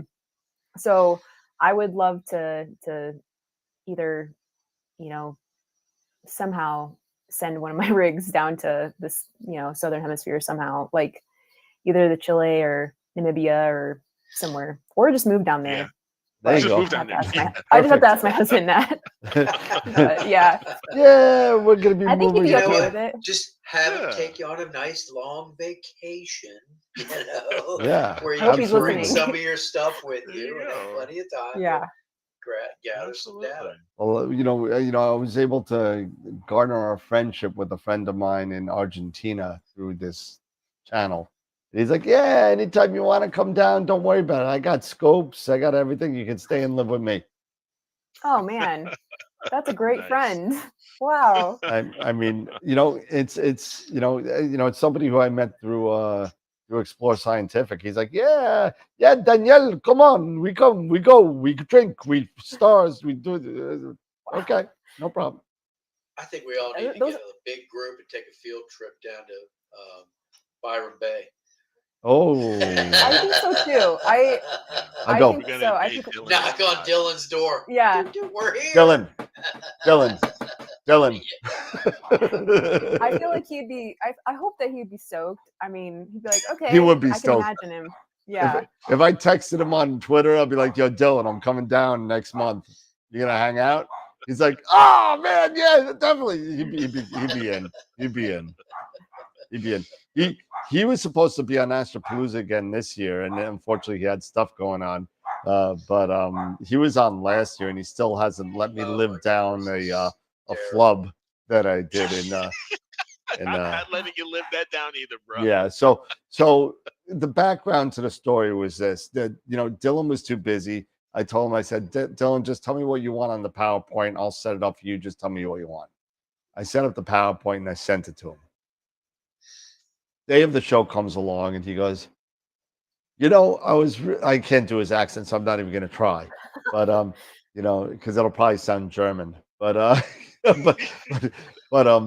was like, I was very confused about what was being sent to me because I get in the file and I look at the file name and it's called Dylan's Pee-Pee. I didn't know if I was looking at something that was pornographic that was floating around there, or it was a PowerPoint. I wasn't sure. So he has not let me live that down for 2 years now, and it's been an interesting. I said, oh, I didn't even think about that. I was just Dylan's PowerPoint. Yeah, sounds like him. Yep. Down. Yeah. You just send another file down. Send him got version me. 2. Yeah, P2. Dylan's PP2. Yeah. Dylan's peepees. Yeah, there you go. Oh man. Oh my He's God. hysterical. Yeah. Only Great guy. Dylan's awesome. Dylan is so freaking awesome. Yeah. Because I don't know. He did a short today. I think he did his short yesterday or today, and he's like, and he's talking about cleaning your optics. Oh my God, I know. Oh, that was so funny. Oh, I it's didn't so see funny. it yet. I commented, I was like, works like a charm. Yes. He's like, this is how this is how you clean your optics. What do? You have your telescope, and then you grab your phone, and then you order another telescope. And he showed his big C14. This huge C14. Yep. It works like a charm every time. It works like a charm. I'm gonna have to watch that one. I haven't seen that one. Yeah. So much cleaner optics. No, Yeah, amazing. They're so amazing. They're so new. Like, I sit there and I watch that 500 rule video probably like once a year. Oh, do you? Once a year. oh yeah. I had to sell my left testicle for this. Oh, But- he's so funny. Yeah. So, do you, Sarah, do you have any thoughts or plans yourself? Because Dylan has come up north to do NEAC and NEAF. Will you ever think about heading east, to participate or just check Just out to the hang out? experience and just to hang out and stuff like that? Yeah, I think so. I might be coming out for NEAC and NEAF, but TBD. But yeah, I'd love to go to Cherry Springs, and I would just love to hang out on the East Coast because y'all are really awesome. Appreciate Pretty that. laid I mean, back. Yeah, that's what Appreciate that. you know. See, I us just- us Northeasterners usually get a bad rap about being rude and nasty. Being apparently, rude and so nasty, No, yeah. you're just to the Yeah, point, which I like appreciate the honesty. that I you'll like get. it. Yeah, I appreciate that. I like the bluntness. Like I like just like the straight up, like where are you trying to go? Let's just get to it. And I'm like, Yep. yeah, I vibe with that. That's cool. So yeah, because you guys are going to be there this year. Oh yeah, right? I already got Yeah, two. we'll be We there. got Another table. 2 tables this year. So we'll be again, for those of you guys and girls that are out there watching, we'll be again. We switched things up again to where they were the first year. So we're gonna have almost the whole row. It's gonna be us and Prima Luce right next to each other. And that's the way. First year we had next to each other. Second year we went back to back. That didn't work. But now we're doing side to side again because I really want to get a nice espresso from Filippo again. So Yeah, you got to make it happen. that's we have dinner every year, and it's a lot of fun. We become Tom and Filippo and I have been very good friends through the business, and those guys are awesome. They're really cool. And it's a lot of fun between him and Charles Darrow and his wife Sarah Seeger, and they're just awesome people. And then, like we were talking about Filippo's in the hysterical. background, Sarah, that there aren't a lot of niche kind of things out there where you have such a welcoming of people that are so friendly and want to help and navigate those bumps that that you may have gone through. It's so amazing with astrophotography and astronomy. It's so helpful to everybody. Yeah, 100%. Everybody like that I've ever interacted with is just more than willing to help. And we were saying too, like, I feel like people who get into astrophotography, they go in deep. And what's also remarkable is that nobody's, at least that I've ever come across, is like, oh, you need to earn your stripes. And then, it's very much just like, no, like, let me just help you, which I really appreciate because it takes a lot to do any of this. And the fact that nobody's trying to just like hoard the information is pretty spectacular. It's, you put your ego to the side. Yeah. Absolutely. So Sometimes though, when you do find people like on cloudy nights or something that are kind of ridiculous. Why would you do that? That's so stupid. Blah blah blah. Why do you have to bring up cloudy nights? Jeez, I mean, it's like you ask what's the offset and gain. You get the recipe for peanut butter and jelly. I mean, it's like Let me ask this now, since we are in now full swing of the holidays, and then what is it next week? We're gonna have Black Friday or something. Tell me now. What? Yeah, I know, right? So, if you could, what would your dream rig? If you could buy your dream rig for the holidays, what would it be? What would Sarah Math's dream rig look like? Ooh. Man, good question.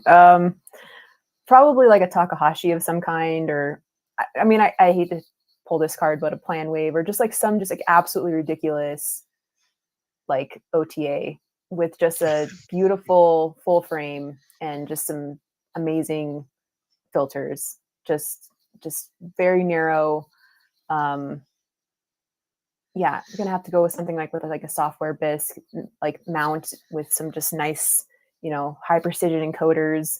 I don't know, probably something like that. But I almost just like it's like I don't know, something like that. What about you guys? Oh. Oh, I think I already bought one of my, I didn't buy my retirement mount yet. I think I bought my retirement scope with the AP130. with the I, AP130. Oh think yeah. I think that's probably good. If I were gonna get something a little bit, even if you can get something better than an astrophysics, I love my astrophysics stuff. I might go for let's say, I probably would go for like a nice Takahashi as well.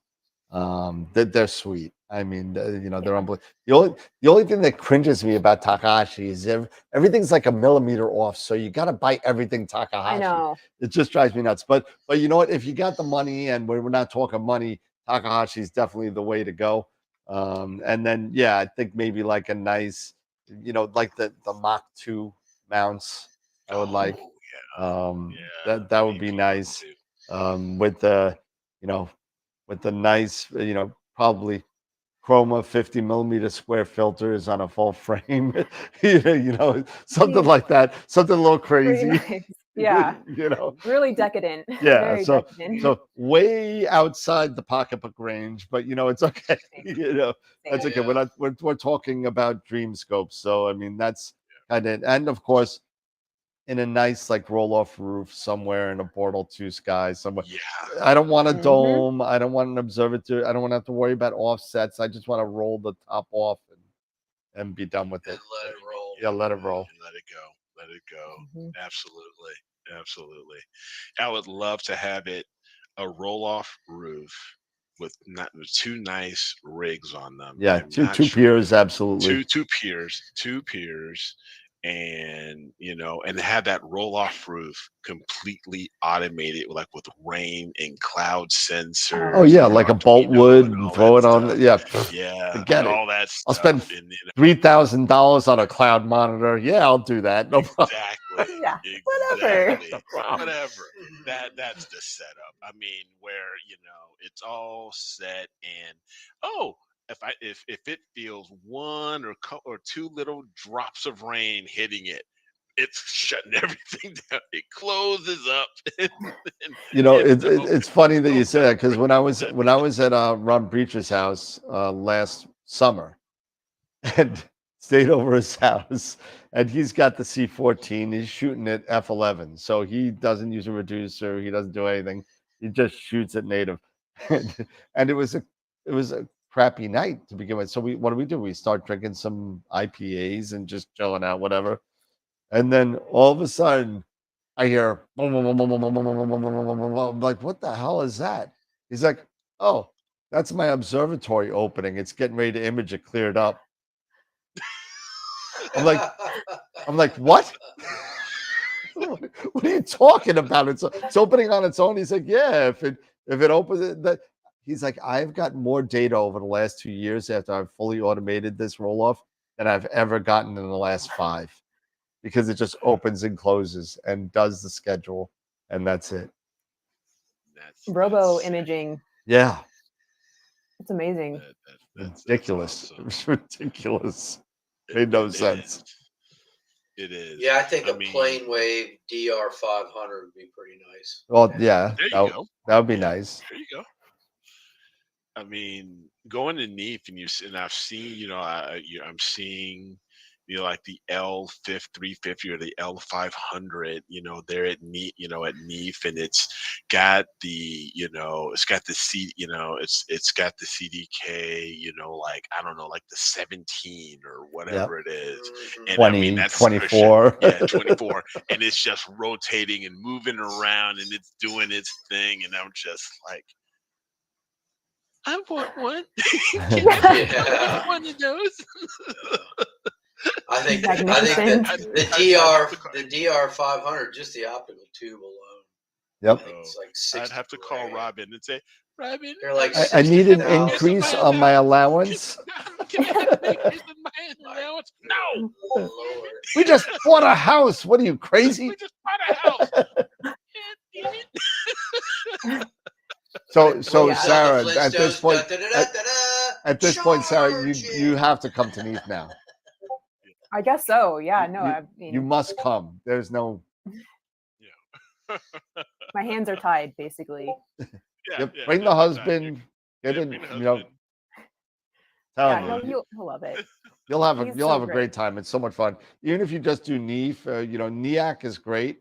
But it's on the Monday, Tuesday this year. Yeah, this year. Yeah. So they Weird. flip-flopped it from Thursday, Friday to Monday, Tuesday. But Neef is unbelievable. You see all the toys at Neef, and you see all the people that you want to see at Neef. And NEAC, you see all the talks, and if the weather is nice, a lot of cool workshops at nighttime. But it's a lot of fun. It's really great. NEAC's like $350 for just to go. Yeah, just to go. Yeah. And then you get NEAF tickets with NEAC, but then you got the hotel and everything. So I mean, flight, all that kind of stuff. But it's a lot of fun. I've been going since 1990. So I mean, I've been going for a really long time, and it's been a lot of fun watching it grow. And now it's the last man standing. I think AIC is gone. That's right. I think it's the last. With the if you go PAS and you in the UK, but other than that, I mean, although I heard, and this is something you may have interest in, Sarah. I heard that there's a rumor that in the Vegas area there may be a new type of astroform happening, maybe in 25. Interesting. Maybe Not a CES, not a but CES, just Astro specific. a Oh. AIC replacement, let's say. Oh, cool. Interesting. So That'd be a good now place. that may or may not happen. I don't know. It's still rumor. I cannot confirm or deny anything, but it's definitely possible that may happen. So. Oh, cool. Dennis Yeah, has a that's great my- question for you here, Sarah. Yeah. Is your husband into astronomy, or does he have other interests? He is into astronomy, but he has many other interests. He's a musician. He's like an engineer. He's just like into a lot of different things. But yeah, he's interested in astronomy. He's really cool. What instrument does he play? The guitar, the bass, synthesizers, pretty much. Yeah, a lot of different stuff. A lot of cool stuff. That's cool. Yeah. Dan and I were old band hands. Oh. He's got his acoustic bass.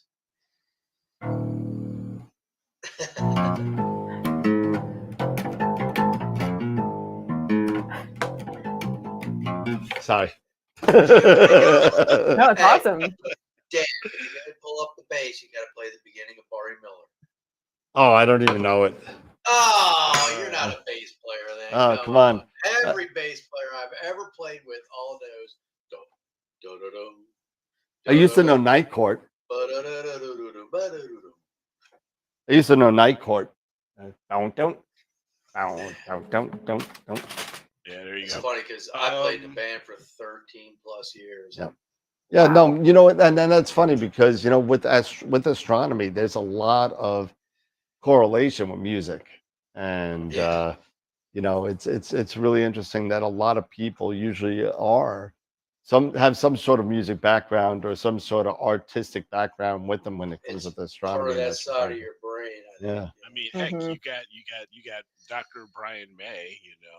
He's and then on the other side you have Eric, who Yeah, has no musical interest whatsoever. and likes pink galaxies. Yeah, like pink galaxies. It's not pink, it's fuchsia. It's fuchsia. I like the different take. Okay, I like the different take. It looked to me. It reminded me of the fireworks galaxy. Fireworks galaxy, Fireworks sure. galaxy? Oh Yeah. yeah, Sure. A little bit. Yeah. And heck, Then there is Wayne Parker. Oh yeah. You Yep. know, with Scott Oh yeah, Shed on Wayne Reserve was is hers. his He was with White Lion. White he's with Lion. Yeah. yep. No, not White Lion. White Tiger. No, White Tiger. White- Tiger. White Tiger. White Tiger. Yeah. Whoa, he's Yeah, gonna kill me. so- he's gonna kill you. He's gonna kill me. Like, what did you say? What do you But, mean?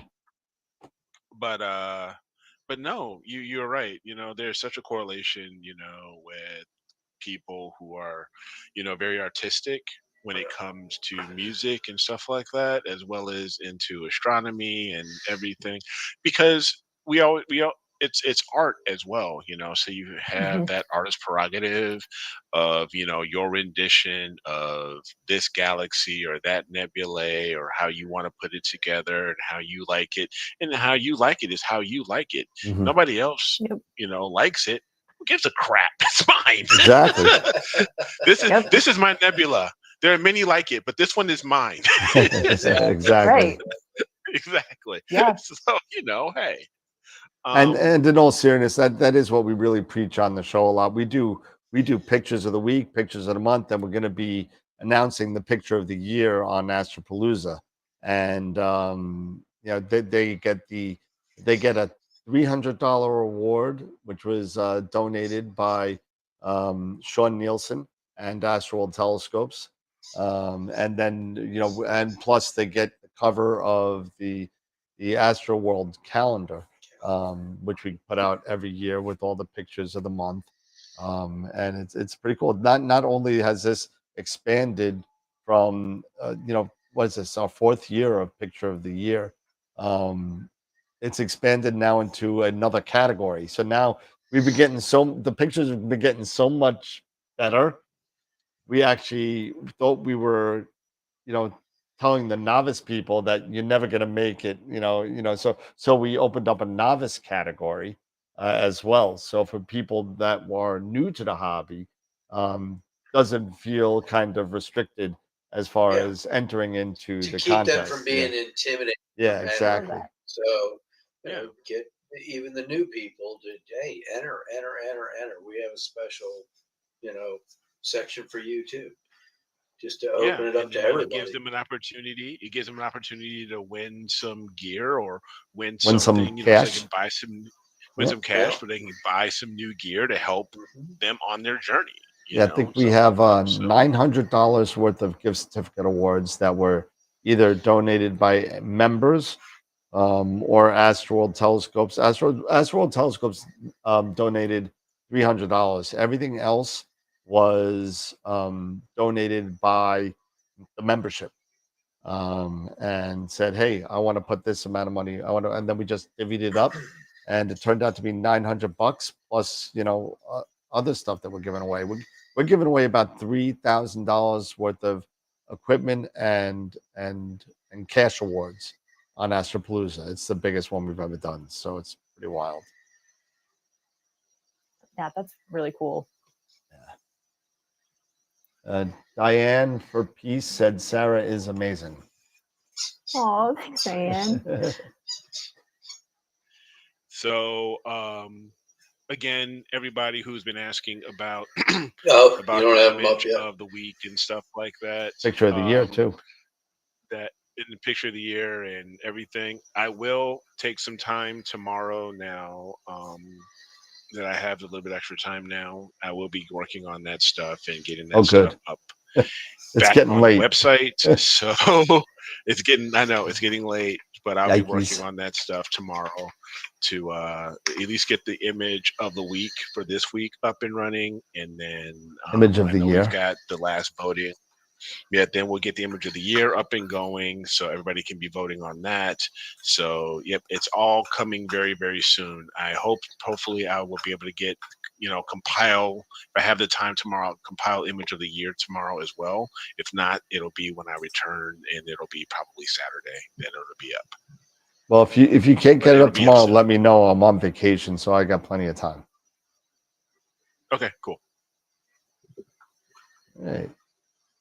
Oh wow! Robin shared a pic of the new house. Wow, nice. Okay, babe, nice, right on.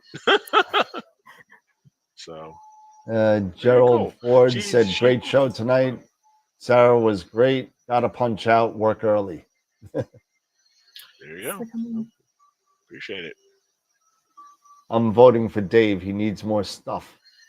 You can't vote for me because I don't have an image in. I've been disqualified. No, this is your last year. Yeah, well, You have one in there. Stuff anymore. You can donate it back. You can donate it back to the store if you want. That's probably what I would do. So, Sarah, I mean, listen, it's been great having you on. I know we've been kind of a little bit off the rails the last 15 minutes, but it's really great having you on. We'll definitely want to have you on again. You know, you're definitely going to be on for Astropalooza in a couple of weeks. It's going to be a lot of fun. I'm looking forward to it. Yeah, and sure. this has been a lot of fun too. So thank you. Good. Not a problem. So absolutely. Normally at the end of the night, we do a little round robin. We do a little AstroWorld final thoughts. Usually we end up with you, so you got some time to think about something. So Eric, you got any final thoughts for the evening? No, not really. Like I said, I will be working on the image of the week.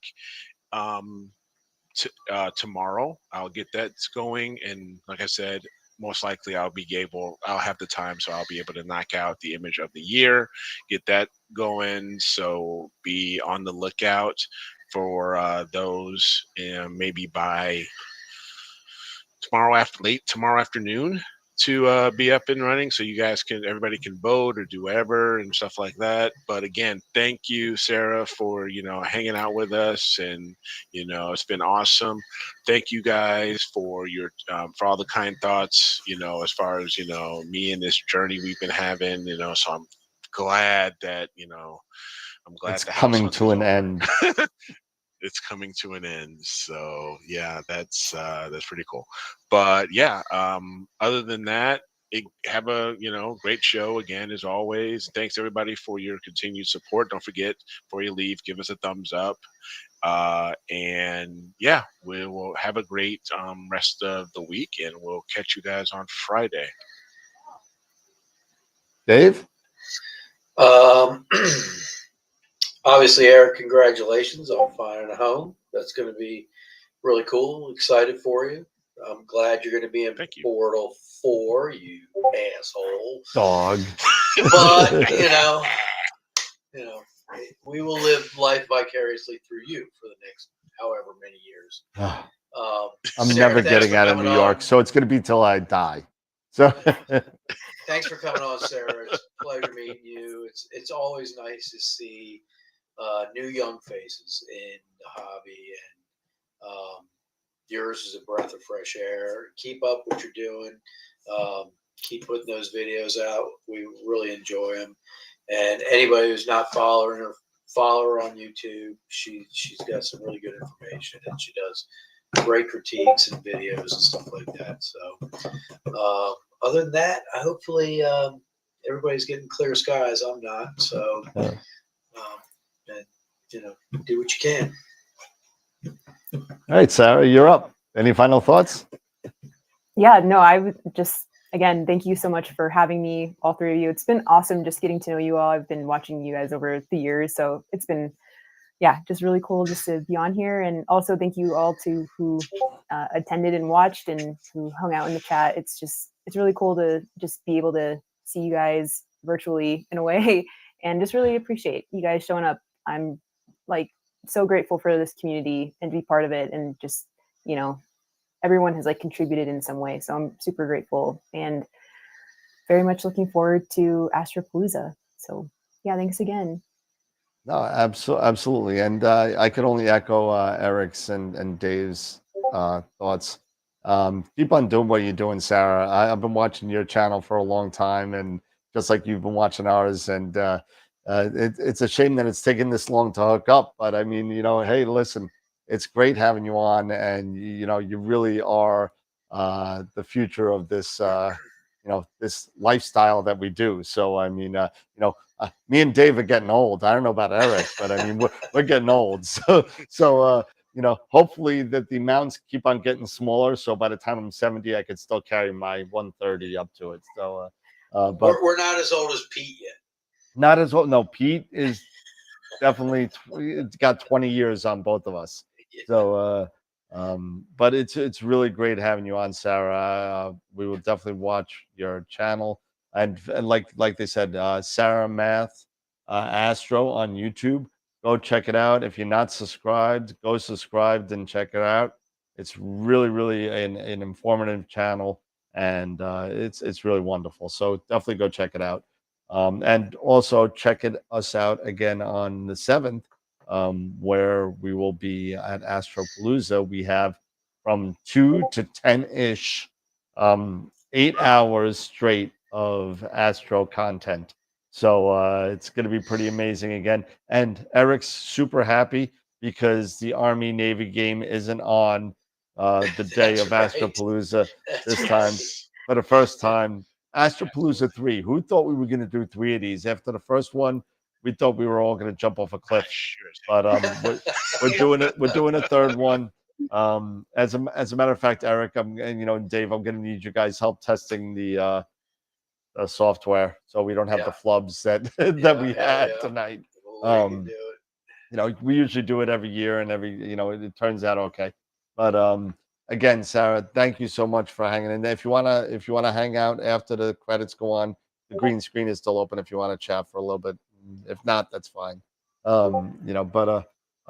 Everybody come check us out again. Like I said, on the 7th, don't forget we got Ben from the Narrowband channel, not this Friday, next Friday. He's going to be coming on and hanging out with us. It's going to be great to see what he's got up. And just moving on forward, guys. So have a great night. Enjoy the rest of your week. And we'll see you all on Friday. And remember, as always, keep imaging, keep educating, and clear skies. And we'll see you Friday night. Have a good night, everybody. See you, everyone. See you, everybody. Bye.